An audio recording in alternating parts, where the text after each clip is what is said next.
Привет! Собираешься отправиться к водопадам Игуасу? У тебя есть пара вопросов типа что там и как? Тогда ты в правильном месте. В этом видео я расскажу все, что нужно знать о них. А досмотрев до конца, узнаешь ответ на самый главный вопрос, который волнует всех, кто собирается посетить эти удивительные водопады. А именно, какую страну лучше выбрать для знакомства с ними? Аргентину или Бразилию? Ну, погнали к сути.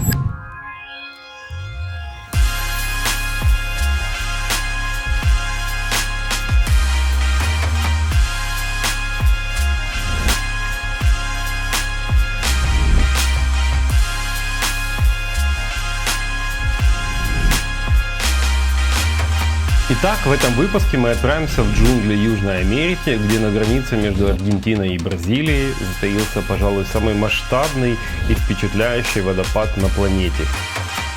И сегодня мы разберемся в особенностях и нюансах его посещения. Ну, конечно, просто насладимся этим по-настоящему великим чудом природы.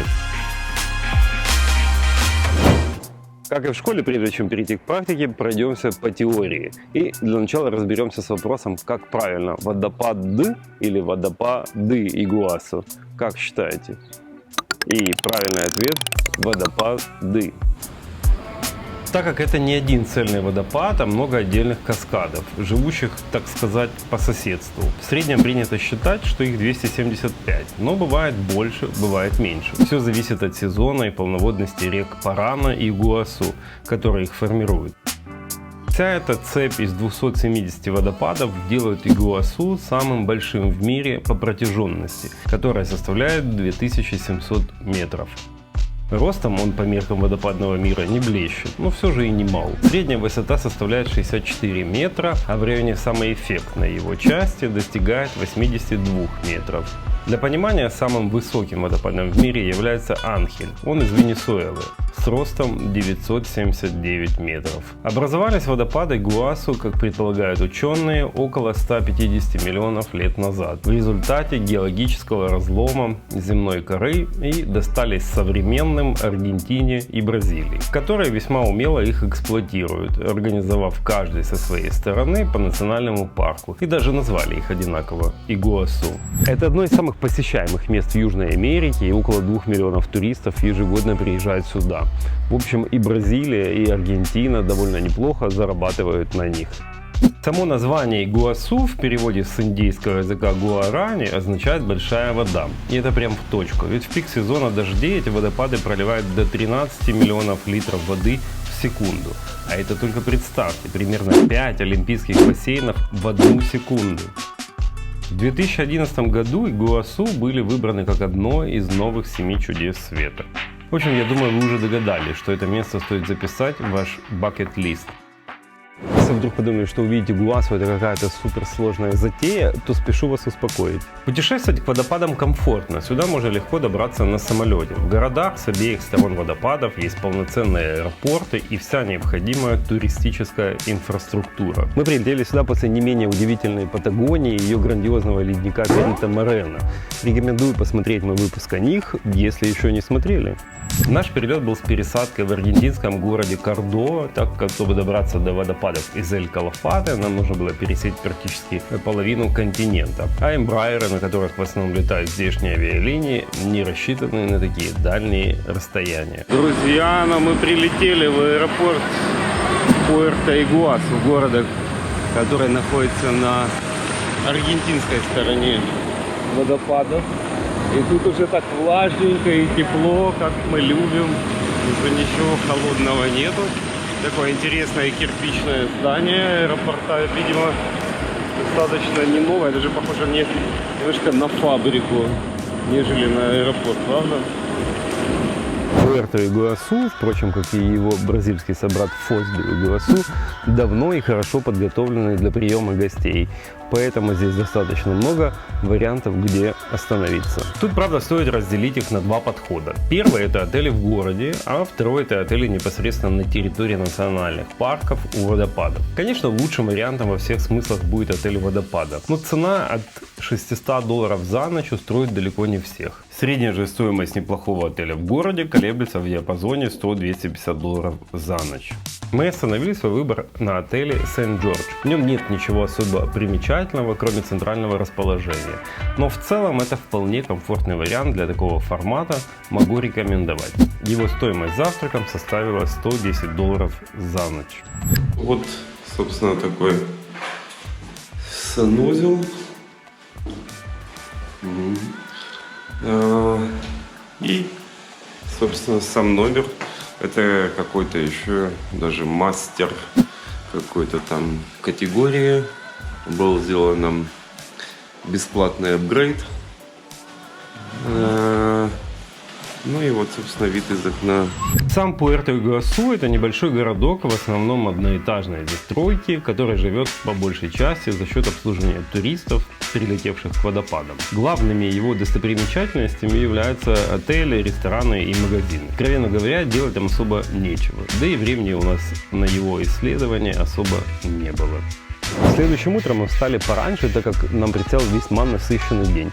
План был такой: позавтракать, слегка кинуть оком на Пуэрто-Игуасу, сделать чекаут в отеле, посмотреть на водопады с аргентинской стороны, вернуться в отель за чемоданами, переехать на такси в другую страну, в Бразилию, сделать чек-ин в отеле, почилить у бассейна, сходить впервые на ужин в бразильский ресторан, дабы отведать местной кухни и отметить конец аргентинской части и заодно начало бразильского этапа нашего путешествия. Забегая наперед, скажу, что план удался. Расскажу вам, как добраться до водопада Игуасу.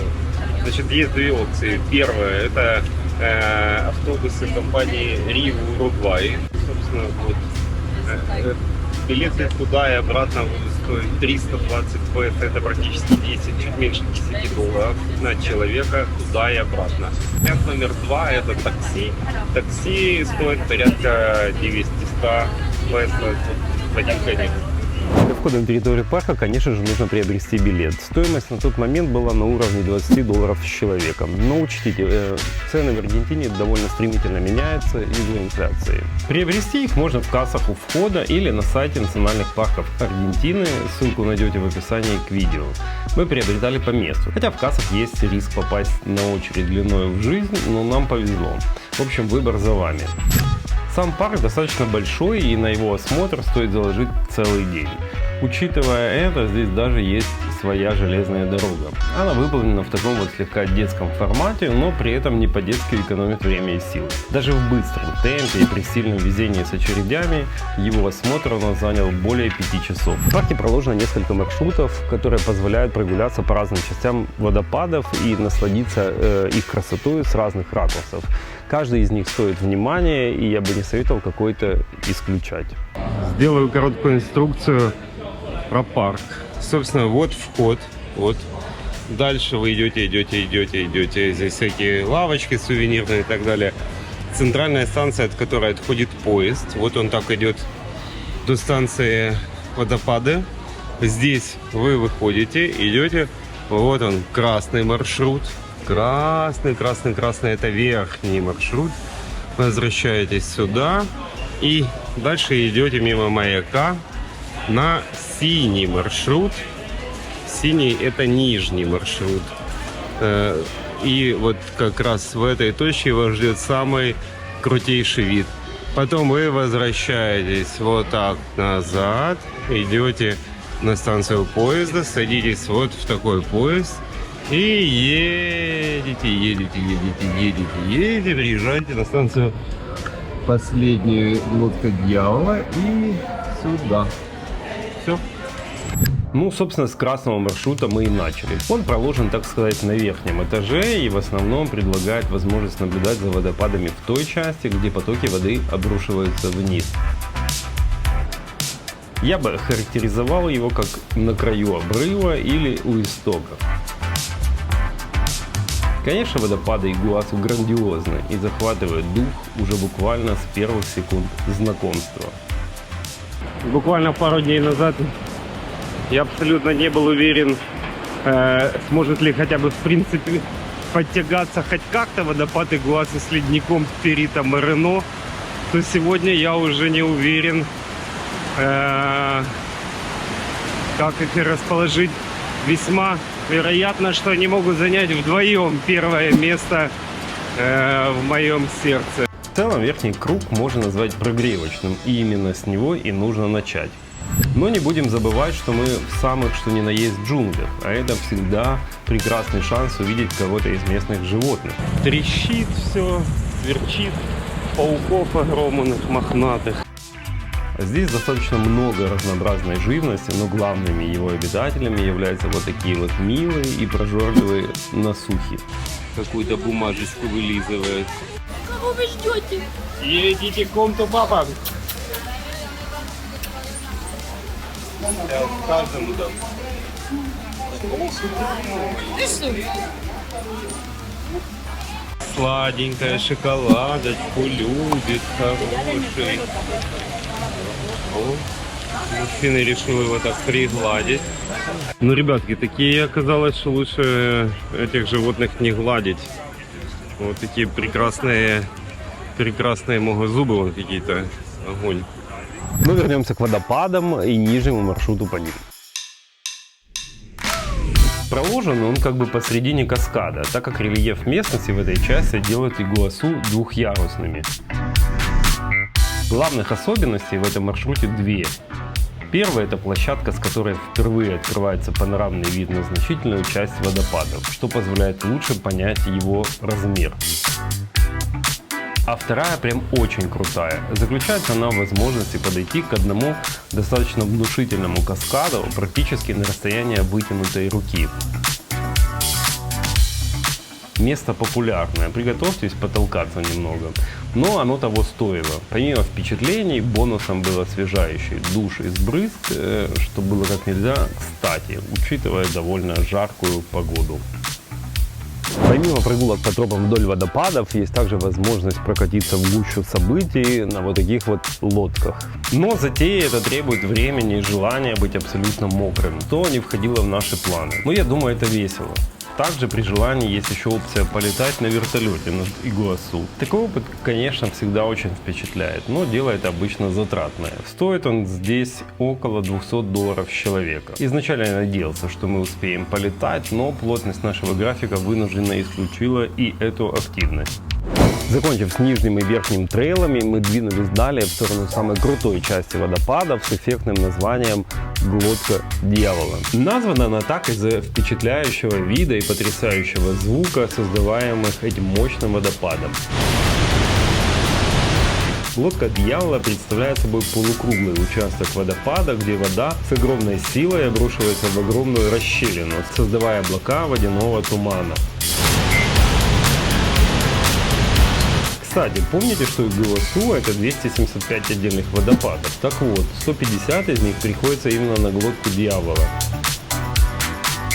Стоя здесь, сложно представить, что как-то в 1978 году этот водопад полностью высох, и воды в нем не было целый месяц. Место это, конечно, очень зрелищное и невероятное, но, откровенно говоря, никакое видео не сможет передать тех ощущений, которые испытываешь, находясь здесь. Именно в этом моменте и происходит выплата дивидендов за все затраченные усилия и средства, чтобы добраться сюда. В подобных мгновениях и заключается вся суть любого путешествия.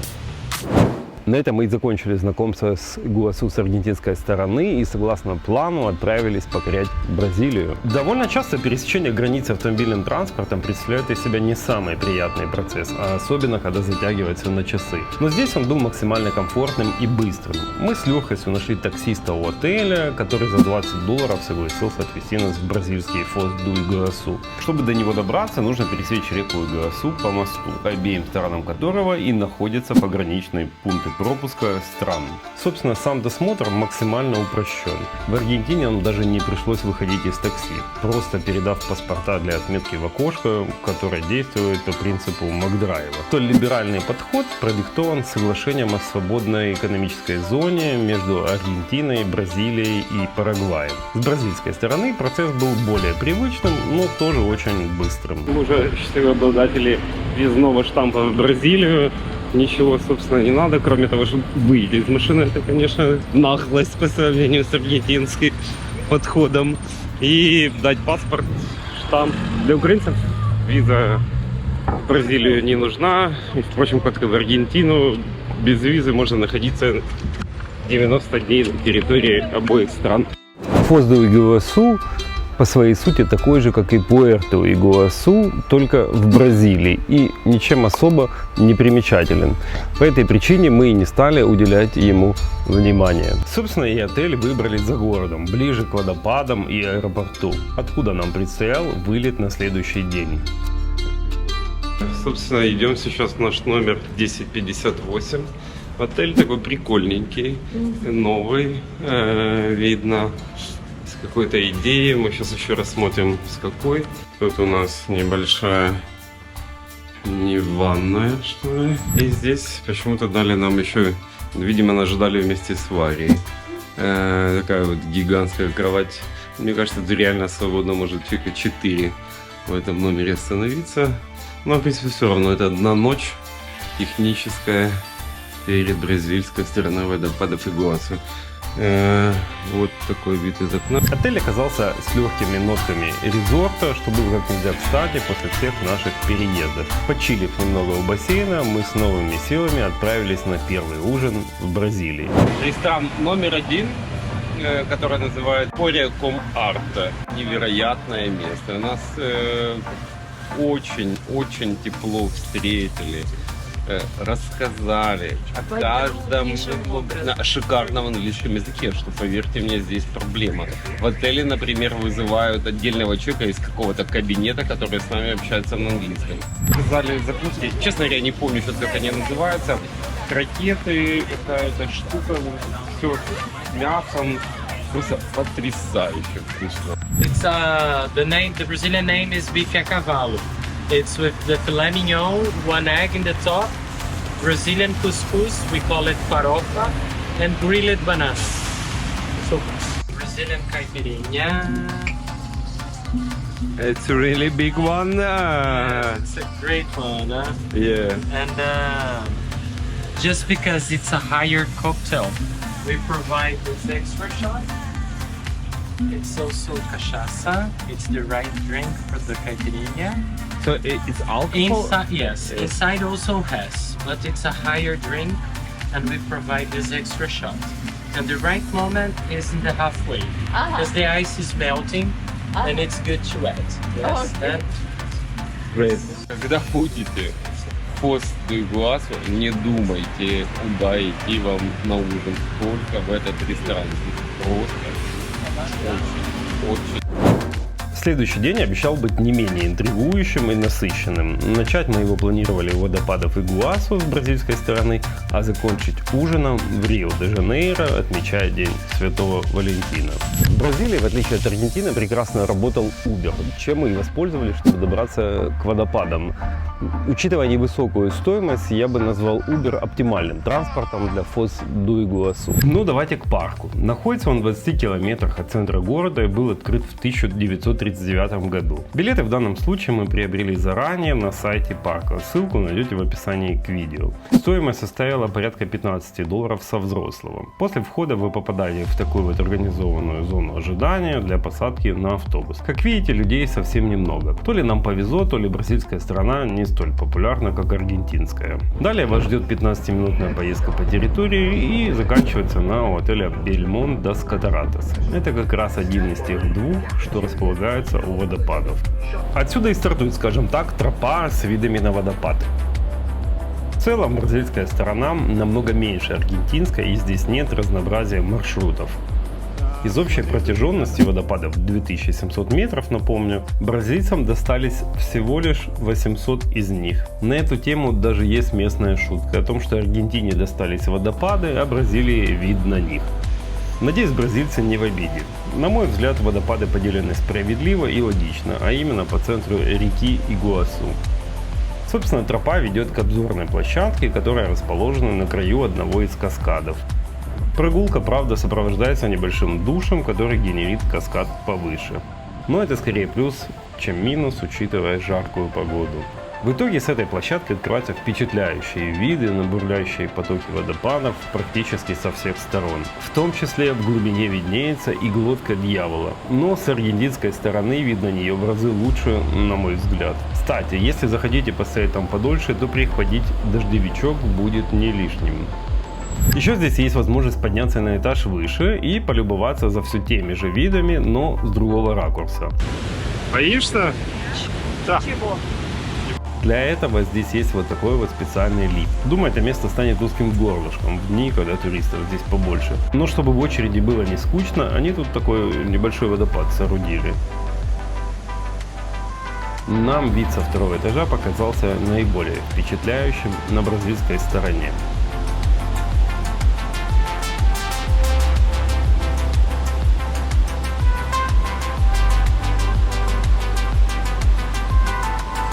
Необходимо увидеть с бразильской стороны, если у вас на это есть время. Но если времени нет и выбирать между бразильской или аргентинской стороной, я бы выбрал аргентинскую однозначно. Она намного эффектнее, больше, интереснее.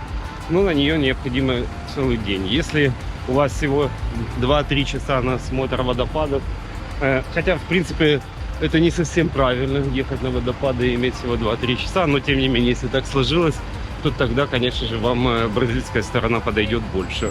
Ну что ж, ребятки, водопады Игуасу — это, конечно, потрясающе красивое и грандиозное место, и на 1000% стоит вашего внимания. Визит сюда — это незабываемое путешествие, которое я вам однозначно рекомендую предпринять. И, скорее всего, оно не обойдется без посещения колоритного Буэнос-Айреса. А чем заняться там, вы найдете в моем выпуске о нем здесь. Не переключайтесь.